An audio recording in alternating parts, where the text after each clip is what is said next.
అందరికీ నమస్కారం. Welcome to RP news. ఇక్కడ మనతోని సైంటిస్టు ప్రొఫెసర్ యుద్ధవీర్ గారు మనతున్నారు. తను రాజకీయాల్లో ఇప్పుడు క్రియాశీలకంగా పనిచేస్తున్నారు. ఒకసారి ఇప్పుడు తెలంగాణ రాష్ట్రంలో కావచ్చు, దేశవ్యాప్తంగా కావచ్చు, ఇక్కడ జరుగుతున్న ఒక రాజకీయ పరిణామాల గురించి ఒకసారి తన మాటల్లోనే అడిగి తెలుసుకుందాం. నమస్కారం సార్. నమస్కారం. ఆర్పీ న్యూస్ శ్రోతలకు, ప్రేక్షకులకు, వీక్షకులకు, దీన్ని రెగ్యులర్ చూసే వారందరికీ నా హృదయపూర్వక నమస్కారాలు. మొట్టమొదటగా మీ పేరులోనే ఒక యుద్ధ వాతావరణం కనిపిస్తూ ఉన్నది. యుద్ధవీరు అనే పేరు ఎట్లా వచ్చింది? ఎవరు పెట్టారు మీకు ఆ పేరు? ఇది చాలా మంచి ప్రశ్న. చాలామంది ఈ ప్రశ్న, నా పేరే చాలా యూనిక్గా ఉంటుందని చాలామంది నన్ను అడుగుతుంటారు. చాలామంది నన్ను ప్రతిసారి అడుగుతుంటారు, మీ పేరు యుద్ధవీరు ఎలా వచ్చిందని.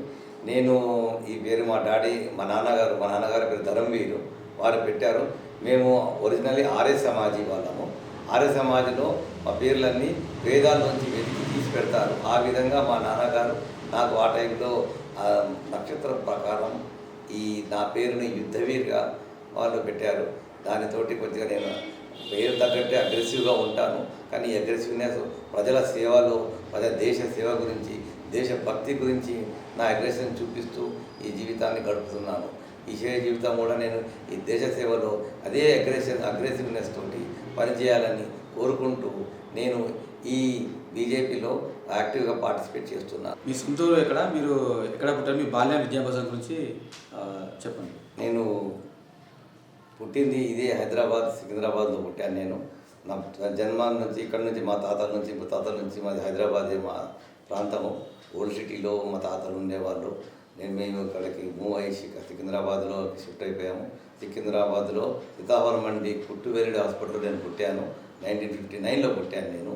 ఆ తర్వాత ఇక్కడే గవర్నమెంట్ స్కూల్, స్కూల్లో గవర్నమెంట్ కాలేజ్ ఇంప్లిమెంట్ చేశాను. దానికన్నా ముందు ఇక్కడ అడ్వాంటేజ్ హై స్కూల్లో చదివాను.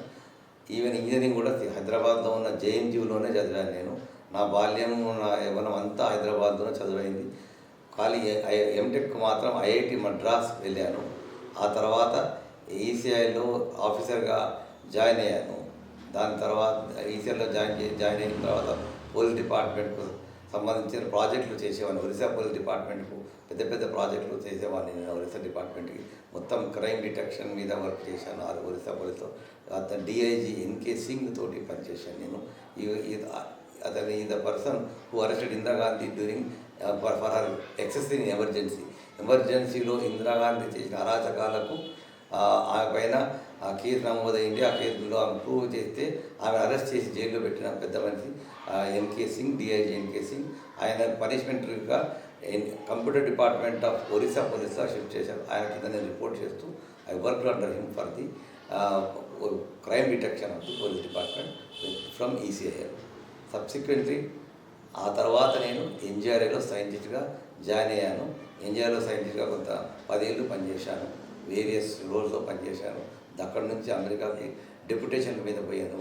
రీసెర్చ్ వర్క్కి, ట్రైనింగ్ వర్క్లకి వెళ్ళి దేశం యొక్క ఆ రోజుల్లో ఈ దేశంలో సెల్ఫ్ రిలయన్స్ అనేది ఒక నినాదం ఉండేది. అప్పుడు మనం ఆటం బాంబు తయారు చేసేవాళ్ళం. నేను చేసిన ఈసీఐలు బార్క్ అనుబంధ సంస్థ, అంటే బాబా అటామిక్ రీసెర్చ్ సెంటర్ అనుబంధ సంస్థల నుంచి ఆటం న్యూక్లియర్ రీసెర్చ్ సంబంధించిన వర్క్ మొత్తం మెజారిటీ వరకు మేము చేసేవాళ్ళం అక్కడ. అదే వరకు కూడా ఇంజినియరింగ్లో కూడా జియోఫిజిక్స్ అంటే అర్త్లో ఉన్న ఖనిజాలు, ఆయిల్, తర్వాత వాటర్ ఏ విధంగా ఉంటుంది, ఎలా కనుక్కోవాలి అనే దాని మీద నేను రీసెర్చ్లో కంప్యూటర్ ఫీల్డ్లోంచి మొత్తం సపోర్ట్ చేశాను. 200 సైంటిస్ట్కి సపోర్టింగ్ మొత్తం ఇచ్చేవాడిని నేను రీసెర్చ్లో, వాళ్ళ పబ్లిషింగ్ వర్క్లో కానీ, వాళ్ళ వర్క్లో కానీ ఈ దేశంలో. ఆ టైంలో నేను నా ఏరియాలో ఇమేజ్ కంప్యూటర్ సైన్స్ ఫీల్డ్లో నేను ఎక్స్పర్ట్ని.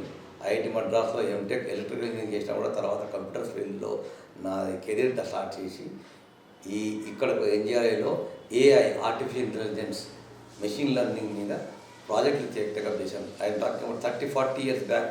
ఈ కరెంట్ ఉన్న ఏఐ ట్రెండ్ మేము ఆ రోజుల్లో ఈ ఎన్జిఆర్ఐలో నేను వర్క్ చేశాను. ఆ రోజుల్లో we developed systems for detecting ground water to artificial intelligence.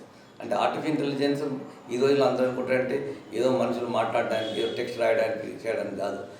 Scientific రీసెర్చ్లో ఎఫెక్టివ్గా పనిచేయాలనుకుంటే కూడా ఆర్టిఫిషియల్ ఇంటెలిజెన్స్ అది టూల్ అనేది ఎస్టాబ్లిష్ అయిన ప్రాసెస్ అది. ఆ టూల్స్లను మేము ఈరోజు వాడే చాట్ జీపీటీలో వాడే డీప్ లెర్నింగ్ అంటారు దాన్ని. Deep learning and machine learning అనే కాన్సెప్ట్ తోటి బిల్డ్ చేశాం మేము ఆ రోజుల్లో. చిన్న సిస్టమ్. ఇది ఈ రోజులాగా ఇది లక్షల న్యూరాన్స్ తోటి కాదు.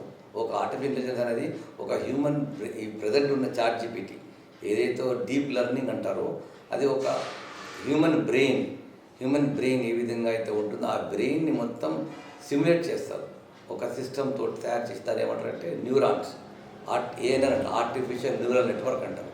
అంటే మొత్తం మెథడ్ యొక్క ఆర్టిఫిషియల్గా దాన్ని న్యూరల్స్ తయారు చేసి దాన్ని సిమ్యులేట్ చేస్తాం. ఆ బ్రెయిన్కి ట్రైనింగ్ నేర్పిస్తాం అన్నమాట. ఇలా నేర్చుకోమంటాం.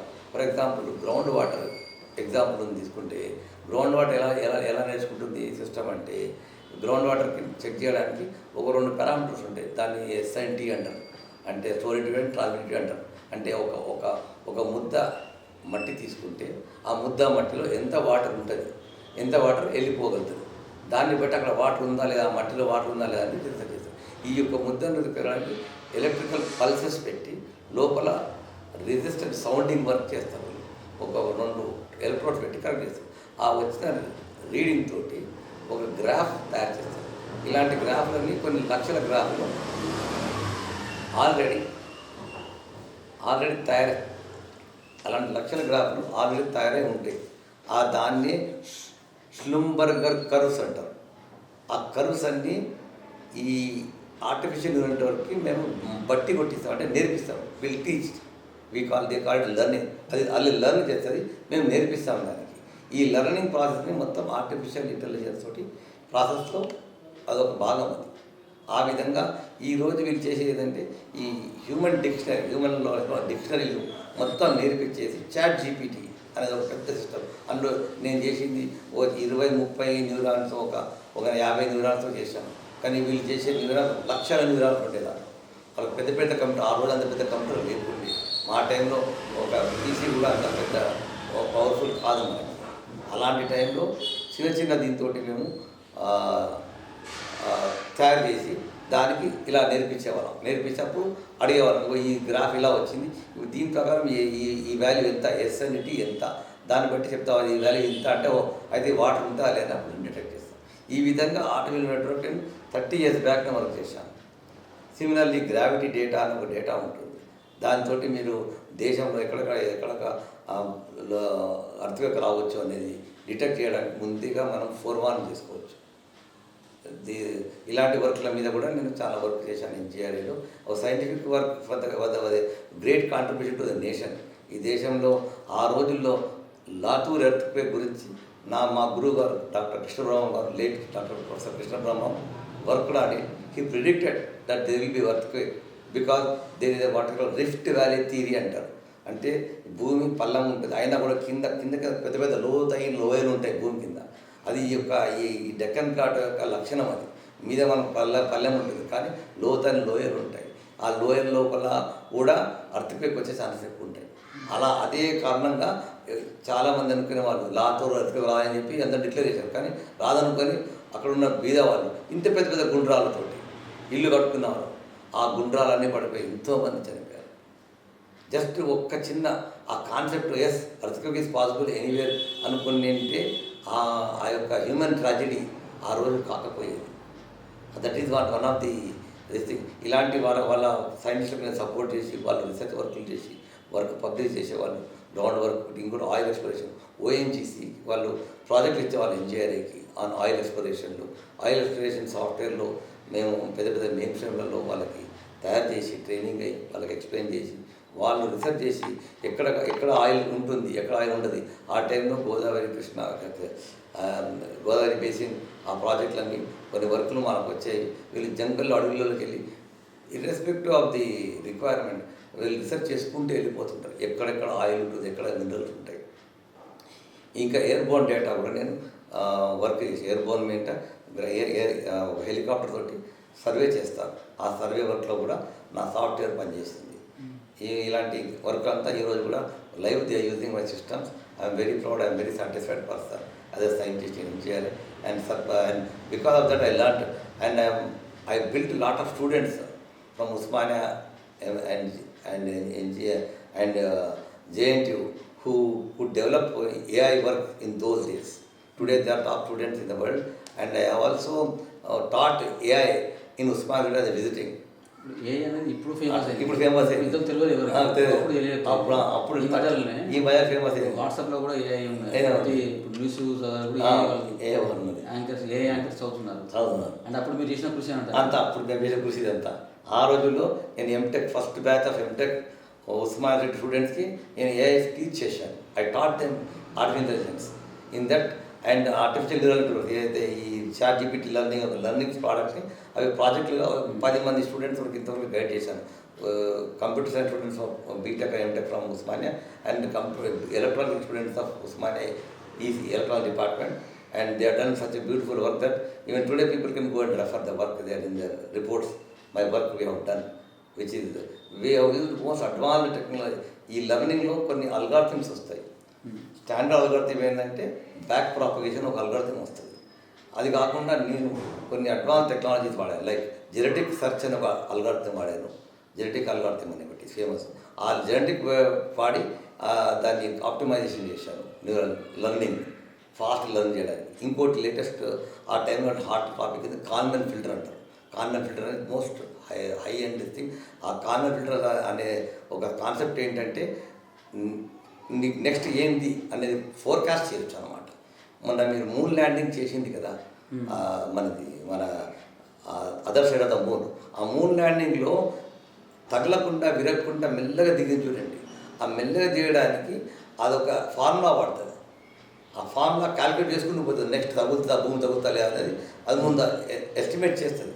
చేసి నెక్స్ట్ అడిగేస్తుంది. తగులుతా లేదా అని తెలుసుకున్న తర్వాత అడిగేస్తాడు. ఆ ఎస్టిమేషన్ టెక్నిక్ కాన్వెన్ ఫిల్టర్ వాడతారు వాళ్ళు.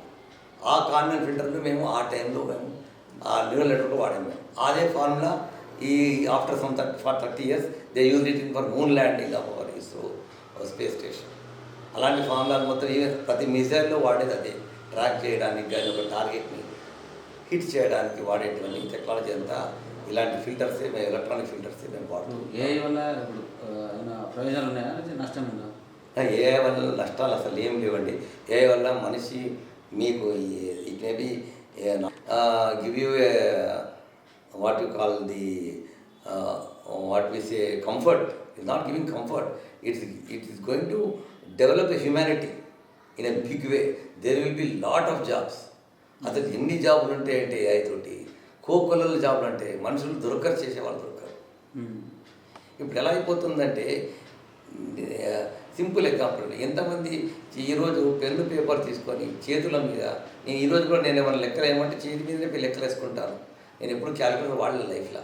కానీ ప్రతి చిన్న షాప్కి వెళ్ళి క్యాలిక్యులేటర్ వాడతాడు వాడు. వాడికి దాంతో వాడి మైండ్ వాడడం మర్చిపోయాడు.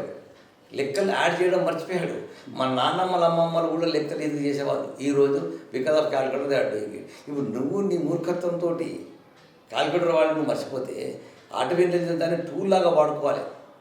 మేము సైంటిఫిక్ రీసెర్చ్ చేస్తాం, లేక ఇంజనీరింగ్ వర్క్ చేసుకున్నాం. ఓ పెద్ద పిల్లర్ డిజైన్ చేయాలి, ఓ పెద్ద డ్యామ్ డిజైన్ చేస్తాం. మేము డిజైన్ చేసినప్పుడు క్యాలిక్యులేట్ చేయాల్సి వస్తుంది. మేము దీని లెంత్ ఎంత ఉన్న, స్పాన్ ఎంత, ఎన్ని పిల్లలు వేయాలి ఈ ఏరియాకి, దానికి క్యాలిక్యులేటర్ వాడాలి. అవసరం పెద్ద పెద్ద నెంబర్లు ఉంటాయి. కానీ ఈ దుకాణానికి వెళ్ళి సరుకులు కొని ఒక 100 రూపాయల సరుకులు కొనడానికి దానికి కూడా క్యాలిక్యులేటర్ వాడతారే ప్రజలు. అది ఇక్కడ ఆ విధంగా నువ్వు కంప్యూటర్ని వాడుకుంటే మనిషి యొక్క హ్యూమన్ ఇంటెలిజెన్స్ దెబ్బతింటుంది. దాన్ని మనం ఏం చేయాలంటే అది కాకుండా మన ఇంటెలిజెన్స్ మెయింటైన్ చేసుకుంటాం. దానికి సంబంధించి సపోర్టింగ్ వర్క్ చాలా ఉంటుంది. ఇప్పుడు చాట్ జీపీటీ అనే వర్క్లో ఎంతోమంది ఎంప్లాయ్ అయ్యారండి. కొన్ని millions of people work to build that system. ఎందుకంటే మాన్యువల్గా ప్రతి డేటాని, ప్రతి షీట్, ప్రతి వర్డ్ ఒక్కొక్క లెటర్ని తీసుకొని దాన్ని స్కాన్ చేసి దాంట్లో అన్ని ట్యాగ్లు ఐడెంటిఫై చేసి ఆ ట్యాగ్లన్నీ పూల్ చేసి దానికి నేర్పియాలి. నేర్పించడం అంటే ఒకటి ఏంటంటే మీరు తెలుసుకోవాల్సింది, ఈ computer doesn't know anything. It only knows 2 things. 1 is 0, other is 1. 0, 1 తప్ప కంప్యూటర్కి ఏం రాదు. నీ ప్రపంచంలో ఉన్న ఇంత సైంటిఫిక్ వర్క్, ఇంత బ్యాంక్ వర్క్, ఇవన్నిటి మళ్ళీ మీరు 0, 1కి మార్చాలండి.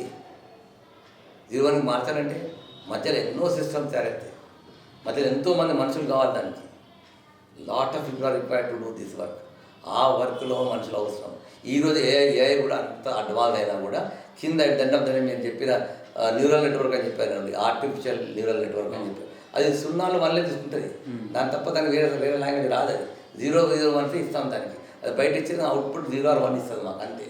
ఆ 0 మనం అనుకున్న ఒక వాక్యాన్ని ఆ 0 కన్వర్ట్ చేయాలి. మనం you have to convert it then do it. అక్కడ కొన్ని స్టెప్స్ ముందర ఎన్నో ఉంటాయి అన్నమాట. ప్రీ ప్రాసెసింగ్, పోస్ట్ ప్రాసెసింగ్ ఉంటుంది. దాని తర్వాత ఇచ్చిన అవుట్పుట్ ఇస్తుంది, అది మళ్ళీ 0 ఇస్తుంది. That again you have to convert it. దానికి కోడ్స్ ఉంటే అనుకోండి, ఆ కోడ్స్ వాడుకొని కోడ్ని తయారు చేసుకొని చేయాలి. This all need lot of people. ఈ సిస్టమ్ వాడాలంటే కూడా ఇప్పుడు ఫర్ ఎగ్జాంపుల్ అండి, ఇప్పుడు నేను ఒక లెటర్ రాయాలి. I can ask my neural network, my ChatGPT please prepare my resume అని చెప్పచ్చు. నేనేం చేస్తాను, కానీ ప్రిపేర్ చేయలేదు. You have to write your what is that you want. ఒక హై లెవెల్లో 4 లైన్లు రాయాలి మనం, రాజా దానికి ఇచ్చేయాలి. ఇచ్చిన తర్వాత అది తయారు చేసి లెటర్ తయారు చేసిన తర్వాత again you have to read and you should be intelligent enough to understand what it wrote. అదేదో చిత్త రాసింది అనుకోండి, మీరు చిత్తం ఫీల్ కదా, again you should analyse it. So అలాంటి పని చేయడం మళ్ళీ ఇంకో మనిషి కావాలి. అసలు నువ్వు చేయగలిగితే నువ్వు చేస్తావు, నీకు టైం కాబట్టి ఇంపార్టెన్స్ ఇస్తావా? So you need one more person who has to validate what the machine said, not what machine says is not the truth or not the right thing. They do some mistakes. Suppose if I want to use that for prescribing a medicine to a patient or prescribing a surgical procedure, how do? I ask if he will give me. Suppose if I am not a doctor, if I blindly go and do it, if it goes wrong, who will be responsible? Then our doctor is required. People have misconceptions. They think that if the AI comes, people will not be there getting jobs, or people are not. No, you need more people. Because a doctor is one was sufficient. Now for a doctor, you need an engineer along with him to tell to the AI, and you need an engineer who builds the AI for you, and then you need a separate person to do it, a robotics. Suppose you want to do surgery through robotics, you need one more robotic person, and who is again a computer field person, and before him you need an operator who understands, like for example, cath lab in heart stents. Cath lab is machine, computer is machine only. But again there are people who understand medicine, what do it, and above them there is a doctor do it. And now because of cath lab, which is automatic system to send a stent to your heart, you needed one additional person, and you needed a whole lab, whole set of people to run it. So that is how any automation is going to give you more job opportunities. Once upon a time when we were doing it, that time police department, banking people opposed the computerization of banks. That time ECL was the first person who built computers for banks. We developed a computer for computerization of banks in those days, about 30-40 years back. And there was a lot of opposition from the trade unions of banking. They opposed it. But today, because of computers in the banks, you got so many jobs. You can see so many private banks came in. ICICI Bank, HDFC Bank, all so many banks come up because of the computerization. Because when it became very easy. See, a country like India, where the population is so huge, you need automation, you need automated system. Then to support that automated system, you need people. People have to think beyond out of the box and visualize it in a big picture. Until unless you have the visibility of the larger picture of the technology, until you know the depth of technology, you will not able to appreciate the manpower requirement of the thing. The people with narrow-minded think that, no, if AI comes, we will lose jobs. Who will lose jobs? Nobody will lose jobs. You will get more jobs. But you have to be more intelligent, you should be more hardworking, you should be more brilliant. You cannot be average person. Now your competition is not with people, you have to compete with the machine now. You have to challenge the computer. You have to tell the AI that, yes, I am more brilliant than you. You should prove to him. That's how we have to prepare it. Any more questions? Okay, any more questions? Continue.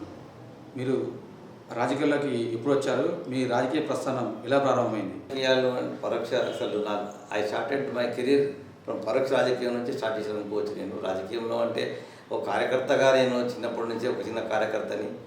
మా family once upon at old times my great grand father was with Congress those days, and one of them was the counselor in Old City Two people were councillors, one from Congress, one from BJP, and one person was a very big social worker and social reformer who fought against Nizams, and he started this Bhagyanagar temple implemented there. He started the Ambari in Charnar area, and he fought for the rights of the Hindus through Arya Samaj in old city areas. And from that time, our family is a highly politically active family, working hard for the upliftment of the poor and downtrodden. My father performed a lot of marriages for poor girls, and he used to go out of the way to prepare food even in their marriages. He used to go cook himself and buy the grocery, cook, and then distribute in their marriage and come back, and also sometimes used to give gold for Mangal Sutra for those girls. Like that, even my great grandfather did the same thing. They used to do a lot of marriages for group marriages for poor people. That is how we are in social working activity all along our career. And as a child, at the age of 14 or 15, I was in RSS. I was a Karyakarta. At that time, I was a Mukhya Shikshak, as a Bal Mukhya Shikshak in Sitawal Mandi Shaka.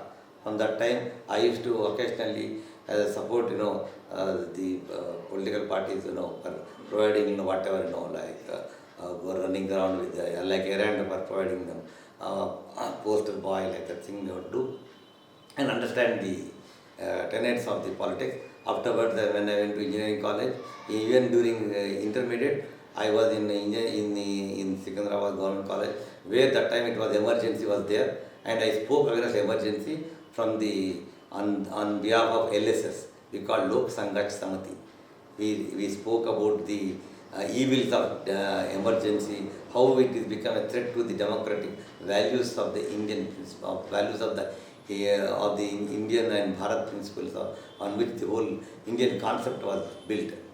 And I really opposed it tooth and nail in all colleges. I many times, even for some RSS major activities, my house was used as a hub for providing support for documentation purposes.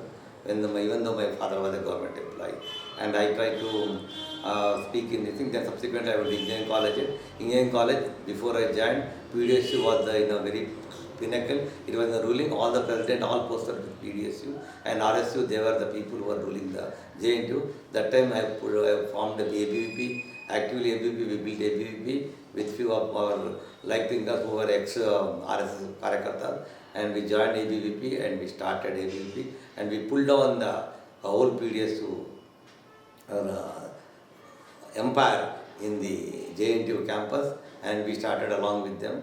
We had our own secretaries and president from ABVP. We got elected and we ruled the JNU for 5 years very peacefully. And I played a very key and a Chanakya role in the whole activity of this thing, with all the great leaders like Ramchandraji, the ex-MLC, who is now with this thing. That's how then afterwards, subsequently, initially I tried to be giving support to the Officers Association. I was division representative. I also was supporting the Bharatiya Mazdoor Sangh from initial from outside, because as the officer I'm not supposed to be part of the system. I was from outside. I tried to give support to the Bharatiya Mazdoor Sangh. Subsequently, I have come out and then joined. I used to provide support to the BJP leaders here. At that time, first time Dattatreya contested to Secunderabad, I was the booth agent for booth number 39 of Dudhbhai Slum. I worked as an agent there. And during that time also, I tried to be I pasted posters along with some of the leaders in the locality, and did whatever work we used to do as a Karyakarta. But I could not come because I was a government employee. Subsequently, I could only provide external support. Even though from government, I was also worked as a presiding officer in elections. That also I was doing. Simultaneously, I was supporting whenever required for the party. And as a silent worker, we call it stealth worker. Stealth bomber is bomb which a flight which is not visible. Like a stealth Karyakarta, I have been working for the message of the BJP and for the spirit of the Bharat and Hinduism, to protect the dignity and self-respect of Hindus. I was trying to contribute whatever small thing by participating in Vishwa Hindu Parishad or other allied organizations of BJP, RSS, this thing, and that's how. And recently they have put me as a BJP OBC Morcha state executive, and for my contribution in the latest elections, I conducted a lot of meetings, OBC Morcha meetings in Secunderabad constituency. At least from my side I did 20 meetings in these areas, and because of that recently they promoted me as a co-convener for the intellectual cell of OBC Morcha, and where I have one philosophy, that is, let the educated people come out, join the mainstream politics and contribute to the nation building. I want all educated doctors, engineers, all software professionals who don't have any problem joining in a political party, come to BJP and join them, try to contest in the local bodies, contest in the MP election. Let the educated people come now, because the time now the educated people enter because of the clean governance which our Modi ji has given to the country and to the world. Let us keep it clean as long as we can. This is only possible if educated people from all walks of life come into the mainstream politics. So that's what I dream to contribute as a co-convener of a intellectual cell, or Medhavi cell we call it, in the BJP. కేంద్రంలో BJP అధికారంలోకి వచ్చింది. అదేవిధంగా ఇక్కడ సికింద్రాబాద్ ఎంపీగా బీజేపీకి సంబంధించినటువంటి కిషన్ రెడ్డి గారు కూడా ఇక్కడ ఎన్నికయ్యారు. అయితే మీరు ఇక్కడ సికింద్రాబాద్ వాసులుగా ఇక్కడ సికింద్రాబాద్ నియోజకవర్గాన్ని ఏ రకంగా ఇంకా అభివృద్ధి చేశారన్న నమ్మకం మీకు ఉన్నది? ఈ విషయంలో first let me thank and congratulate the people of Secunderabad who elected our Honorable Minister Kishan Reddy Garu as MP from Secunderabad, and I was one of the Karyakartas who worked effectively from OBC on OBC Morcha, and I was also booth number 39 and Pramukh. I also sat in the booth and served the voters to see that they all vote for the BJP, and we are very excited for the success of our leader Kishan Reddy Garu. Kishan Reddy Garu is a very great leader. His contribution is His contribution is a huge contribution to Secunderabad development. Whatever development today you see, it's all because of Kishan Reddy's personal intervention with the center and bringing funds to this state. During the first term where he was there in the center initially as a state home minister of home in center, and initially also he was the tourism minister. In every chance he saw even though he was a tourism minister for the northeastern region, he focused for the development of the Hyderabad and Telangana tourism ventures and areas, like providing light and sound show ఉస్మానియాలో కానీ, light and sound Golconda reason కానీ, ఇలాంటివి ఎన్నో చేశాడు. Even Secunderabad station upgradation, even other latest lot of other flyovers and other metro work was also for the fund when the when the extension was work was then he actually got involved. But the thing is, the work he contributed, the money and funds he got from the center to development మన స్టేట్కి, మన సిటీకి was not got properly published. He is a person who is a very, very, very hard worker. He doesn't even take time to take proper food and time, and because he became sick even during election in time. He works like a yogi for the development of Hyderabad, Secunderabad areas. He is a darling of the whole region. He is liked and loved by everybody here, and they want to see his success everywhere. And he has a lot of dreams for Secunderabad in his new role as a coal and mines minister. He wants to bring new organizations into Hyderabad. He wanted even the coal auction to happen from Hyderabad recently. He did the coal auction for the minister. He did the coal auction from Hyderabad. He wants to make Hyderabad as a hub of lot of activities and bring everything, every development to Hyderabad with wholeheartedly, because he is with a lot of gratitude, with lot of indebtedness for the region which he is elected and people elected him. ఇక్కడ సికింద్రాబాద్లో BRS MLA ఉన్నారు, Hmm. రాష్ట్ర ప్రభుత్వం వచ్చేసి కాంగ్రెస్ ప్రభుత్వం. Hmm. ఇప్పుడు MP గారేమో BJP అవును. చేస్తున్నారు, సెంట్రల్లో బీజేపీ ఉంది. అవును. మరి ఇక్కడ సికింద్రాబాద్కి ఏ రకంగా నిధులు తీసుకొస్తారు మీరు? ఇప్పుడు అంటే there are lot of central schemes, like for example ring road is there. So ring road funds have to come from this thing. ఎందుకంటే ఎగ్జాంపుల్ మన దగ్గర మన ఉప్పల్లో ఒక ఫ్లైఓవర్ కడుతున్నారు. ఆ ఫ్లైఓవర్ నిధులు ఎక్కడి నుంచి రావాలి? రోడ్స్ సెంట్రల్ నుంచి రావాలి ఫండ్స్. ఇప్పుడు ఫండ్స్ వచ్చిన తర్వాత నేను కట్టను అని చెప్పి కాంగ్రెస్ కూర్చోలేదు కదా. Congress can't sit down or even or ఈ local MLA can't no I don't want to do. You can't say that. Funds will come and he is working for the funds. The commitment is there. Any road, any flyover which is built, and you need from central funds from that. And not only that, Telangana fortunately is one of the richest states in India. And what is the beauty of richness? The more you give center as a tax, ఎంతైతే tax ఇస్తావో అంతకన్నా ఎక్కువనే నీకు డబ్బులు you get back as a fund for development projects. అది మీ హక్కు, మన హక్కు. తెలంగాణ హక్కు ఏంటి? మనం ఇచ్చిన జిఎస్టీ, మనం కట్టిన ఇన్కమ్ ట్యాక్స్ పన్ను చాలా ఎక్కువ ఉంటుంది. బికాజ్ ఐటీలో number 1 we have almost crossed Bangalore. We have crossed Bangalore in revenue for IT. So then you can imagine how much income tax, ఎంత ఇన్కమ్ ట్యాక్స్ కట్టాము మన తెలంగాణ వాళ్ళు. దాని ప్రపోర్షనేట్గా మనకు ఫండ్స్ వస్తాయి. సో కాబట్టి డెవలప్మెంట్ అనేది ఆటోమేటిక్గా చేయాల్సి వస్తుంది. డెవలప్మెంట్ ఇక్కడ నేను చేయను అనేది Congress will always love to do it. I don't think Congress will say I will not do it, because if you but only thing you have to strictly monitor them. See, they have their own philosophy of seeing that how to see, Congress means corruption. See, they have corruption and see Congress stand for, they start with C only.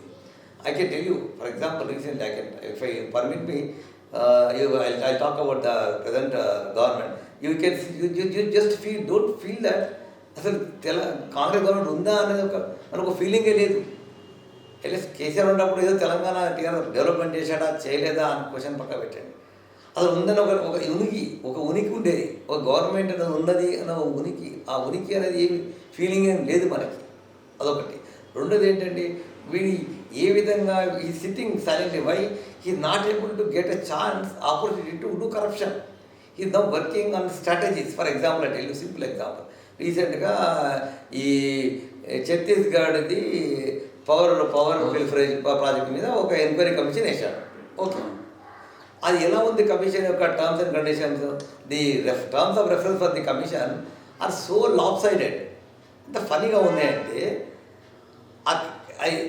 that indirectly they want the KCR to come out clean. Why? So that they can also eat money the way KCR ate the money from farmer. So they are that is beauty of Congress. Congress beauty ఏంటంటే they will institutionalize corruption. So for that, whatever commissions, whatever inquiries they do in such a way that the outcome of that will be in their favor or in a future favor, where they say that, see, that commission told there is nothing wrong. For example, there something I'll tell you in the I read the white paper. A white paper చదివాను power sector మీద. White పేపర్లో క్లియర్గా రాసిందండి. ఏమని రాసింది? we bought it from, we are buying the things from the Chhattisgarh, and from there the agreement are clean. Is as per you can't catch. And this fellow write the same thing in the white paper. Congress government published the white paper. See the beauty. The corruption is done by the Telangana TRS government, and this guy submits a white paper. And the white paper, in the white paper he wants to give a clean check to him, and on that white paper he wants to set up an inquiry because he wants to ratify that. See, for example, how can you say the power agreement is neat? Because he put the same agreement, whatever. Then from the agreement, from a layman's point, same. But what he did, suppose if I am paying for 3 rupees or 5 rupees for the buying, he is spending same amount, almost 90% of the amount, like 4 rupees for transmission. And for that, he indirectly is giving it to government agency called Power Grid Corporation for laying a line. But in that, there were hidden line where people don't read. At the time of agreement itself, he wrote in the agreement, I am calling for tenders for setting up a new electric line from the Chhattisgarh to here for transmitting 2000 megawatt. See, we are buying 1000 megawatts and he wants to lay a foundation electric wire from that place to Telangana for 2000 megawatts. What is it? And now till that time he is buying the path that you can take a lease. You can take a wire on the lease from third party. For example, in northeastern region, in the western region, there are other suppliers, but those suppliers are private players because they are doing what is called captive power. They generate power and they have their own wire. But here we are taking from third party, which the white paper doesn't talk about from where exactly they are taking, and they are paying almost 4 rupees per unit for the transmission itself. They are paying more than almost equal to the cost of the power. So your cost of power has gone up so much. And we talk of giga, we are not talking of mega, we are talking of only 1000 megawatts. And our consumption is in gigawatts. So where is 1000 megawatt, where is gigawatts? We are very much far away from the very small, why you are buying that at all? You really work, if you see really work out, you don't need it. You are buying because you get something in the background. Maybe you are paying to government in one hand, but from other hand you are trying to grab in the name of this thing, that is not there. Second thing, if you see the white paper, a subsequent white paper on the consumption, here about agriculture, he has shown before Telangana government came to power, we were consuming say some X units of the power consumption was there for agriculture. After Telangana government started, immediately it got doubled. I don't remember somewhere 11 megawatts. It got doubled the consumption has become double. What does it mean? దాని అర్థం ఏంటి అంటే మీరు సడన్గా మీ పొలాలు పెరిగిపోయా మోటార్లు అన్ని మోటార్లు ఓవర్ నైట్ అంతా వేసారు కొత్త మోటార్లు వేయాలి అన్ని మోటార్లు వేయాలి కదండి. ఒకవేళ మీరు మీ కెపాసిటీ కన్నా మీరు డబుల్ ప్రొడక్షన్ డబుల్ కన్సంప్షన్ పెరిగిందంటే power agricultural consumption. If agricultural consumption is double than what was before the 2014, then either you should have got more number of motors. Why more number of motors? The field is same. Or else people are suddenly using more. Why should they use more? If they use more, then production of agricultural production should go. Agricultural production should become double or triple. Are it done? Then let us see the paper. Let us see the economic development of the state. How much was your agriculture? How many in 1 acre of land? How much rice you were producing before this thing? Now afterward, how many in 1 acre of land? How much now you are producing? Have you doubled it? Today is your agriculture revenue gone up by double? You should go 3 times. Okavela the input capacity is double, then the output should become 4 times. Mana revenue of the agriculture should become 4 times. Has it gone up? That should be looked into it. See the real theft is happened there. That's why Harish Rao in one of many in last time last before elections he was talking. This BJP government, this Modi government wants to put meters for motors. Field lo meter lo motor pedtaranta. Meter motor pedta kaadu. Some stealing is happening. We want to know what people should cooperate to understand that. Let us not lose scope. Now coming back to industrial power consumption. In industrial power consumption, what it did again? It is not grown double. I don't know how it can go. It just gone some 30, 40%, 50% something. I don't remember exactly. I'll go through the power. If you need somebody wants to know more, I can tell you clearly. But it's not double to something, some 10%, 30%. But everybody knows after Telangana came, more industries have come. More industrial development has happened than Congress government. Before 2014, no. So after a lot of IT companies have come up, lot of industries have come up. Then the input for the power input should go up proportionately. According to me, it should go to double or triple. But it has come down. That means you have stolen the power from the agricultural sector and you sold illegally to the industrial sector. This is clear-cut visible. If you give me a chance, I am an MTech electrical engineer from IIT Madras, electrical engineering, my degree. MTech from IIT Madras. If you give me a chance to be part of the committee inquiry, or as the outsider allow me, if I don't access all records, I can prove that theft has happened. Instead of that, you just say, see the PP agreement is agreement. You go into the details of the consumption, and now, then let us take the industrial output, for development, industrial output of during Telangana government. How much our development has happened during that time? Then has it gone proportionately so much? Yes, you can see it's gone. If, for example, we almost become double, almost we reached near to the almost near what you call on par with Bangalore in IT sector. We are producing more revenue. Similarly, we are producing more revenue in industries. Then what about the consumption? Is it proportionately the consumption of? Then you please check that. You have to tally, like you should do cross. And the white paper is very polite, very diplomatic. Why? They want to just put that like that, and they want to continue the same pilferage. Whatever this TRS KCR did, backdoor, pilfering the money. This Congress want to do it legally. Get it ratified first with the committee. Save KCR, and outside have some agreement, shady agreement outside the agreement. Then you do what it is. This is not what it is. This is the functioning style of the Congress government. It's where country, the intelligentsia has to understand, visualize where all educated people can know what is happening where. How we can locate those things. We have to locate it properly. The error, and then if you are really sincere, first all these things you should have brought out in your white paper, which is now publicly available. If Google search, you will get the white paper on both. But in the Google search, the economic white paper, it doesn't talk about the agriculture production. It doesn't talk about something. It talks some general white paper is there on economy. What is general white paper? It's not a theory. We are talking about numbers. See, you mathematically work on every bit, then you can see where all these things have happened, where all the corruption has happened during KCR term in power. And similarly, you can go to every sector. In irrigation, you can do like that only. You can do in irrigation, you cannot escape. Irrigation, other thing. See, when it comes to, like, for example, people talk about corruption in this Yadadri power plant or Bhadradri, a Kamam the power plant. In Yadadri, the initial agreement is so clean.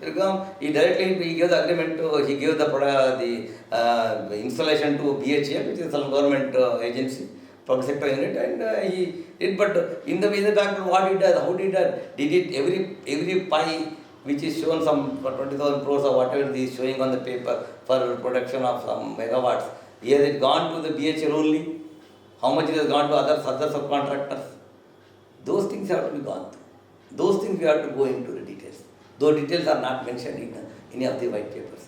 That will only mention if you go and take up every file, read every file, understand, we can easily locate it. For that, a person with a genuine interest in the interest of public, for the benefit of the people, for the benefit of Telangana people, so that the future there will not be such pilferages by anybody. We should work like that. Then only we will be able to say that this is what the contribution of Kishan Reddy in these areas where he really dedicatedly committed to the development of Telangana and Hyderabad particularly. ఇది 6 నెలల కాంగ్రెస్ ప్రభుత్వంపై మీ అభిప్రాయం? ఈ 6 నెలల పరిపాలన అనేది అసలు కాంగ్రెస్ అసలు పరిపాలన ఉన్నదా అనేది ఒకటి ఇంపార్టెంట్. 6 నెలల తర్వాత గవర్నమెంటే లేనట్టు అనిపిస్తుంటుంది. అసలు గవర్నమెంట్ అనే ఉనికే లేదు. గవర్నమెంట్ ఉన్నది, ఓ దేశం పాలిస్తున్నారు, ఓ ప్రజాపాలన ఉన్నది, లాంటిది ఏం లేదు. ఎవరైనా ఏమైనా దానికి వ్యతిరేకంగా మాట్లాడిన వారి మీద దౌర్జన్యం చేయడము, ప్రజా భవన్ యొక్క దాన్ని పబ్లిక్ భవన్ చేసాం, ప్రజాభవన్ చేసాం, గడి తీసామన్నది తప్ప ప్రతి దగ్గర ఎక్కడైతే ప్రాబ్లమ్స్ ఉన్నాయో, ఎగ్జాంపుల్ మన టీపీఎస్సీసీ స్టూడెంట్స్ అజిటేషన్ చేస్తే అక్కడ మొత్తం కంచేశాడు. నువ్వు అసలైన దగ్గర కంచె తీసేసి అసలైన దగ్గర కంచెలు ఎక్కడ తీసి ప్రజలకు ఇవ్వాలో అక్కడ ఛాన్స్ ఇవ్వకుంటే ఏం లాభం. ఇప్పుడు నా ప్రాబ్లం ఎడ్యుకేషన్ సిస్టమ్ మీద ఉంది. హైయర్ ఎడ్యుకేషన్ బోర్డు మీద ఫైట్ చేయాలి. ఎందుకంటే నా దగ్గర నా వెంబడి పనిచేసిన మా ప్రొఫెసర్లు ఎవరికి జీతాలు లేవు. కొన్ని ఏళ్ళు అనేది ప్రతి సంవత్సరం జీతాలకు కష్టాలలో ఉన్నారు అందరు ప్రొఫెసర్లు. ఇంతవరకు 10 ఇంజనీర్ గారు పనిచేశారు. ఆ ఇంజనీర్ గారు అందరిలో ఇప్పుడు జీతాలు లేవు ఒకరికి. ఇప్పుడే లేవు, ఎప్పటి నుంచో లేవు సరిగ్గా. ఈవెన్ కేసీఆర్ టైంలో కూడా లేవు. తిరిగి మాట్లాడాలంటే వెళ్ళి మేము జేఎన్టీ దగ్గరనో ధర్నా చేయాలి, లేకపోతే వెళ్ళి హైయర్ ఎడ్యుకేషన్ డిపార్ట్మెంట్ ధర్నా చేయాలి. అక్కడ కంచేసేసాం. నేను ఎక్కడ వెళ్ళాలి? నీ ప్రజా తరఫునకు వస్తే ఇనవాడు. అలా ఒక వారం రోజులు, 4 రోజులకి కొంత లక్షల మంది వచ్చారు. వాళ్ళు ఏం అడిగారో, ఏం చేశారో అది మీ కాంగ్రెస్ ప్రభుత్వానికే తెలుసు. ఇప్పుడు అసలు ప్రభుత్వంలో ఉండదా లేదా అని ఏం అర్థం కాదు వాళ్ళకి అసలు. ఆ విధంగా తయారైంది గవర్నమెంట్ అనేది. లేదు, ఇది మోస్ట్ ఇన్ఎఫెక్టివ్ గవర్నమెంట్. ఏదో ఆ 6 గ్యారంటీలు ఇచ్చారు. ఆ ఒక్క గ్యారంటీ కూడా పనిచేశారు. ఇంకా ఉన్న ఒక్క గ్యారంటీ ఏదైతే ఇంప్లిమెంట్ చేశారో అది free buses to women. It the most worst economic step. ఈ ఒక ఎకనామిక్ సిస్టమ్ మొత్తం తెలంగాణలో ఉన్న డెవలప్మెంట్ అయిన ఎకనామిక్ సిస్టమ్ మొత్తాన్ని వెనక్కి తోసేసింది. ఏ విధంగా అంటే ఫ్రీ బస్సు లేడేటప్పటి నుంచి ఆటో వాళ్ళు రోడ్లపైకి వచ్చేసారు. సర్వీస్ సెక్టర్ ఏదైతే ఈ స్త్రీలు వెళ్ళే ఆటో డ్రైవర్లు, ఆటో వాళ్ళు నిలబడే ఫ్యామిలీలు అందరికీ ఇప్పుడు ఉద్యోగాలు లేకుండా, రెవెన్యూ లేకుండా రోడ్ల మీదకి వచ్చేసారు. నువ్వు ఇచ్చేది 5 రూపాయల 10 రూపాయల బెనిఫిట్. ఆటో వాడికి 10 మంది ఆటోలో 10 మంది ఎక్కితే వాడికి వచ్చేది 1000 రూపాయలు, 100 రూపాయలు. ఇక 100 రూపాయల ఇన్కమ్ అలా కొన్ని లక్షల మంది ఆటో డ్రైవర్ సిటీలో, స్టేట్లో మొత్తం లేకుండా చేసినాం. ఇది one of the worst economic step. Never take a step which will impact the other industry very bad. So don't do something which will impact the other sector very badly. You have to understand the sensitivity of the economic impact of the step. It is the most worst step ever taken by any government. Similarly, అదే విధంగా స్త్రీలు ఇంట్లో ఉండేవాళ్ళు పని ఉన్నా పని లేకున్నా free bus ఉందని చెప్పి బరో పడి ప్రతి గుడికి, ప్రతి గోపురానికి, ప్రతి దగ్గరికి తిరగడం. ఇల్లు పిల్లు ఉద్దేశం. ఇంట్లో మొగడికి ఏమన్నా చేసి పెట్టడం, గొడ్డి పెట్టడం లేదు, ఆలోచన లేదు, ఏం లేదు వాళ్ళకి. Just they are on the move. They not concentrating for development of their family. వాళ్ళ పిల్లలకు ప్రతి టైంకు తినేది చేసి మొగలకు ఇంట్లో వండి పెట్టకుండా బస్సులో పడడం, తిరగడం. అమ్మగారింటికి వెళ్ళాలి, అయ్యగారింటికి వెళ్ళాలి, లేకపోతే ఆ గుడికి వెళ్ళాలి, ఈ గుడికి వెళ్ళాలి, ఫ్రీ బస్ కదా తిరగడం అంతే. దాంతో ఏమైపోయింది, మీకు ఫ్యామిలీలో హ్యాపీనెస్ పోయింది, ఎకనామిక్ డెవలప్మెంట్ కుంటిపడింది. తర్వాత ఇద్దరు నీకు జీతాలు ఇవ్వట్లేదు, డబ్బులు లేవు కాబట్టి. అదేవిధంగా ఆర్టీసీకి కూడా డబ్బులు కట్టట్లేదు. మీరు ఏదన్నా ఒక స్కీము ఇస్తే 10 మంది దాంతో బాగుపడాలి, 10 మందికి నష్టం కావద్దు. ఇప్పుడు మీరు ఆ కాలం నుంచి ఈ కాలంలో వచ్చినప్పుడు ఈ ప్రతి స్కీమ్ ముందు స్టడీ చేసి ప్రోటోటైప్గా ఒక ఊరికి, ఒక జిల్లాలో తీసుకొని టెస్ట్ చేసి ఇంప్లిమెంట్ చేయండి. ప్రజల అందరికి మేలు జరగాలి. ఒక సెక్టర్కి, ఒక సెగ్మెంట్కి మంచి జరిగి తక్కువ సెగ్మెంట్ అన్నిటికీ స్టార్టింగ్ ఒక్కరికి 90 మంది నష్టమైందంటే వేస్ట్. అది ఆలోచించాలి మనం. ఆ విధంగా ఏ స్కీమ్ అయినా కూడా, ఏ పద్ధతి అయినా కూడా ఎకనామిక్ ఇంపాక్ట్ అనేది very very important in any scheme of this thing. Similarly ఇప్పుడు మన ఉద్యమకారుల గురించి వాళ్ళు ఇల్లు ఇస్తారు. అది ఎంత పెద్ద పని అండి. ఉద్యమకారుల గురించి మొన్న ప్రతి ఎలక్షన్లో ప్రతి పార్టీ ఎంపీలు కొంతమంది నేను విన్నాను, నాకు తెలియదు, 100 కోట్లు, 500 కోట్లు, ప్రతి వాడికి 50 కోట్లు, 20 కోట్లు ప్రతి కాంతి ఖర్చు పెట్టండి. ఆ డబ్బుల కింద ఈ పేద విద్యార్థులు చనిపోయారు, ఉద్యమకారులు, ఈ దేశం తెలంగాణ గురించి వాళ్ళ డబ్బులు పార్టీ నుంచి ఇచ్చుకోలేరండి. Forget about government. ఒక 300 గదాల భూమి ఎంతో అంత మీరు ఇవ్వలేరా? దానికి వైఎస్ సిటీ కానీ మీ పార్టీ ఫండ్ నుంచి ఇవ్వలేరా? ఒక కాన్స్టిట్యూన్సీ ఓడిపోయామనుకోండి, ఓడిపోతే ఎంత ఖర్చు అవుతుంది? అంత ఖర్చు కాదు మీకు. ఒక ఎంపీ ఓడిపోతే ఒక కాన్స్టిట్యూన్సీలో మీరు ఖర్చు పెట్టే ఖర్చు నథింగ్ ఫర్ దిస్ థింగ్. ఆ డబ్బులు మీరు ఇవ్వలేరా? ఒక త్యాగశీలికి ఎవడైతే ఈరోజు నువ్వు తెలంగాణలో ఎంపీగా నిలబడి, ఎమ్మెల్యే నిలబడ్డావు, నువ్వు నీ సొంతగా డబ్బులు ఖర్చు పెట్టుకుని నిలబడుతున్నావు. ఆ డబ్బుల్లోంచి నువ్వు 10%, ప్రతి వాడు 10% ఇస్తే వాళ్ళ ఎంతోమంది జీవితాలు వాళ్ళే కాదు, ఇంకా చాలామంది సపోర్ట్ చేశారు. వాళ్ళు వెంబడి ఉద్యమకారులు ఎంతోమంది ఉన్నారు, వేల మంది, లక్షల మంది నేను చూశాను కళ్ళ ముందర. 1969 నుంచి ఎంతోమంది ఈ రోజు కూడా వాళ్ళకి ఏం లభించలేదు. నువ్వు గవర్నమెంట్ కూడా ప్రైవేట్గా వాళ్ళకి చేయవచ్చు. ప్రతి వాడు ఒక ఆర్గనైజేషన్, ఎన్జిఓ తయారు చేసి వాళ్ళకి హెల్ప్ చేయండి. ఈ గవర్నమెంటే చేయాలని లేదు, దానికి గవర్నమెంట్ ఫండ్ ఇవ్వండి ఎక్స్ట్రా టైం దొరికినప్పుడు. ఆ ఫండ్కి ఎంత టైం పడుతుంది? ఎంత ఫండ్ అండి? Nothing, peanut. మీరు ఫ్రీ బస్కి ఇచ్చేది నథింగ్. దీని ముందర డైలీ మీరు అంతమందికి ఫ్రీ బస్ ఇస్తున్నారు లేడీస్కి. దాని ముందు ఇది ఎంత అండి? ఉద్యమకాలు 300, 1000 మంది, 10,000 మంది, ఎంతోమందికి నథింగ్. But your not. ఇది మీకు ప్రజల హితము, బీదవాడికి కష్టము, ఆపదలో ఉన్నవాడి కష్టము, ఎవరికైతే అవసరం ఉన్నదో ఈ ప్రభుత్వం యొక్క హెల్ప్ వానికి అవసరానికి మీరు చేయడం లేదు.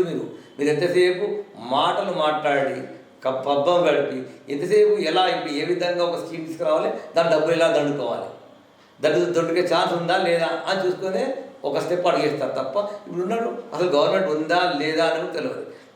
ఉద్యోగాలు అన్ఎంప్లాయ్మెంట్, ఎందుకంటే అన్ఎంప్లాయ్మెంట్ అండి, ఎన్ని ఉద్యోగాలు, ఎన్ని స్కూళ్ళల్లో టీచర్లు అండి. నేను చెప్తాను, ఉస్మానియా యూనివర్సిటీలో ప్రొఫెసర్లు లెక్చరర్ల పోస్టులు ఖాళీ కూడా ఉన్నాయి, ఫిలప్ చేయట్లేదు. ఎందుకు? మీ కులం వాడు మీ వాడు లేడు కాబట్టి, వాడు ప్రొఫెసర్ అయిపోతాడు, వాడు ఎప్పుడో హెచ్ఓడి అవుతాడు, వాడు వైస్ ఛాన్సలర్ కావద్దు కాబట్టి వాడికి ఉద్యోగం చెప్తాడు.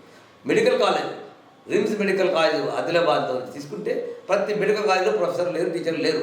గవర్నమెంట్ కాలేజీలలో, ప్రైవేట్ కాలేజీలోకి వస్తే ఆ ఏడుపు వేరే ఉందనుకోండి, దాన్ని I will come back to private college. ప్రతి కాలేజీలో గోల్డెన్ కుప్పలలో జాబ్స్ ఉన్నాయండి. సపోర్ట్ స్టాఫ్కి దగ్గర తీసుకొని ల్యాబ్ అసిస్టెంట్ల దగ్గర నుంచి అటెండర్ దగ్గర నుంచి జాబులే ఉన్నాయి. Why are not fitting. స్కూళ్ళు, ఎన్ని గవర్నమెంట్ స్కూళ్ళల్లో టీచర్లు లేరు, చదివించే వాళ్ళు లేరు. ఎందుకు లేరు? They are student, they are BEd qualified people are there in the state, educated people are there. Why are you not giving them job? Give them on contract, give them some job, keep them engaged. Why are you again? మీరు TRS చేసి తప్పే, మీరు TRS 10 ఏళ్ళ నుంచి ఏం చేయలేదు. నిరుద్యోగులకు ఇంకా అణచివేసింది. మీరు అదే అణచివేసే ధోరణితోటి మన టీపీఎస్సీ భవన్ దగ్గర వాళ్ళను అణచివేయడానికి ప్రయత్నం చేశారు. తప్పులు మీద మీరు వాళ్ళు తప్పు చేశారు, మేము సరిదిద్దాం. ఏం సరిదిద్దారండి? You are not in a position to conduct a particular exam properly. For IVAS ఒక కమిటీ డిజైన్, మీరు పవర్కి వచ్చారు కాబట్టి మీరు కమిటీ తీయాలి, కొత్త కమిటీ వేయాలి, అది రొటీన్. అది దానికి మనం డిజైన్ చేయించాము, మేము ఉద్ధరించాము. That not by doing that ప్రజలకు ఏం ఒరగలేదండి. మీరు చేసే ఒక యాక్షన్ ప్రజలకు ఏం లాభమైంది అనేది మనం మనస్ఫూర్తిగా మన సాక్షిగా ఆలోచించి చూసి కానీ మనము దాని మీద స్టెప్ తీసుకోలేము. కాబట్టి మీకు చిత్తశుద్ధి ఉండాలి. ప్రజలకు చూడండి, మా మోడీ గారు ఢిల్లీలో ప్రతిదీ చిత్తశుద్ధితోటి, భక్తితోటి, సేవా భావంతో ఈ ప్రజలు నా ప్రజలు, వీళ్ళు నా వాళ్ళు, వీళ్ళు బాగుండాలి, వీరికి నేను ఏం చేయగలిగితే వీళ్ళు బాగుంటాడు, వీళ్ళు ఎలా ఈ దేశాన్ని ఎలా ముందుకు తీసుకెళ్ళాలి, ప్రపంచంలో మనం ఎలా పెద్ద దేశంగా, ఆ విధంగా వై కాంట్ యూ థింక్? మీరు ఎలా ఎందుకు ఆలోచించారండి? ఎంతసేపు ఈ ప్రజలకు ఏ స్కీమ్ ఇస్తే ఆయన ఇతర బుద్ధి పోయచ్చు. మీకు మోడీ గారు ఎక్కడ టైట్ చేశారు, ప్రతిదీ through Aadhaar card, bank account, మీరు ఎక్కడెక్కడ బందీలు అయిపోతారు. అయినా మీకు తోచట్లేదు, మీరు ఏం చేయకుండా అలా దద్దమ్మలా కూర్చున్నారు. ఇప్పుడు you are not able to do anything, you are not doing anything to the people. It is very sad affair and it is very painful to even talk about you. Very sorry about this. Thank you. తెలంగాణలో BJP బలపడడం కోసం బీఆర్ఎస్ను ఖాళీ చేస్తున్నారన్న ఒక ప్రచారం జరుగుతూ ఉన్నది. దీంట్లో ఎంతవరకు వాస్తవం ఉన్నది? మీ అభిప్రాయం చెప్పండి. బీఆర్ఎస్ను ఇన్ఫ్లుయెన్స్ చేసి కాంగ్రెస్లో జాయిన్ చేయించడం అనే లాంటి దౌర్భాగ్య పని బీజేపీకి చేసే అవసరమే లేదు. బీజేపీలో హైలీ డిసిప్లిన్ వర్కింగ్ క్యాడర్ ఉన్నది. వాళ్ళ దగ్గర వాళ్ళ కార్యకర్తలు highly discipline, highly dedicated. Many of them, none of them are rowdy sheet. We don't have rowdy sheeters in our party. We don't have antisocial elements in our party. We don't expect an antisocial element in our party. We don't want anybody with such backgrounds. Everybody knows the type of people the Congress and the BJP have. They are used to. ఇంకోటి బీజేపీలో ఎంతోమంది join అయ్యారు BRS నుంచి. ప్రతి వాడికి పార్టీలో MLA ticket, MP ticket అనుకుని join అయ్యారు. మేము ఒకటే మాట చెప్పాము, పార్టీలో డెడికేటెడ్ వర్కర్గా జాయిన్ కావాలి. మీరు మీ యొక్క కెపబిలిటీని మీరు ప్రూవ్ చేసుకోవాలి.